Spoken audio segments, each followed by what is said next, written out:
పూరా లోకల్. తెలంగాణలో jewellery shop నుంచి మొదలు పెట్టుకొని పానీపూరి బండి దాకా కూడా మార్వాడీలు బిజినెస్ చేస్తున్నారు. అంటే ఇక్కడ తెలంగాణలో పుట్టి పెరిగిన వాళ్ళకి ఆ బిజినెస్ ఆపర్చునిటీస్ దొరకట్లేదు, వాళ్ళు వెనుకబడిపోతున్నారని కూడా చెప్తున్న పరిస్థితి. మరి ఏమంటారు అన్న? ఇది ఒక సముద్రం. ఇప్పుడు తెలంగాణలో 4 కోట్ల మంది ఉన్నారు. ఎవరు ఎక్కడైనా పానీపూరి అమ్మొచ్చు, ఎవరెక్కడైనా జ్యువెలరీ షాప్ పెట్టవచ్చు, ఎవరెక్కడైనా ఫైనాన్స్ బిజినెస్ చేసుకోవచ్చు.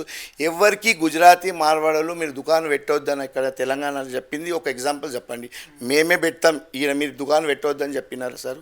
ఇది బిజినెస్, ఇది సముద్రం. అందరు బతకనికి వచ్చినాం. దేవుడు అందరికీ పంపిస్తే ఏదో వృత్తి వల్ల కష్టపడి పని చేస్తారు. నాకు అవకాశం, ఇప్పుడు మేము గవర్నమెంట్లో ఎంప్లాయీ అడిగితే మీరు ఒక మాట చెప్పొచ్చు, మీరు చూపెట్టండి, లిస్ట్ తీయండి. రేపే మనం ముఖ్యమంత్రి కానీ లేకుంటే ఎక్కడైనా డిపార్ట్మెంట్ పోయి అడుగుదాము, గుజరాతీ మార్వాడి గవర్నమెంట్ తెలంగాణ వచ్చిన కాడి నుంచి ఎంతమంది గుజరాతీ మార్వాడలు ఉన్నారు. మేము ఎందుకు కొడతాం కడుపులు? వాళ్ళ కష్టం మాకు.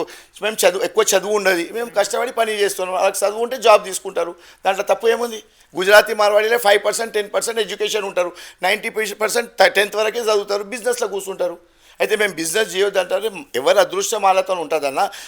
ఇప్పుడు మా దాంట్లో కూడా గుజరాత్లో గరీబ్ ఉండదా, మార్వాడలో గరీబ్ ఉండదా, బీసీ ఉండరా, ఎస్సీ ఉండరా, అందరి జాతిలో ఉంటారు.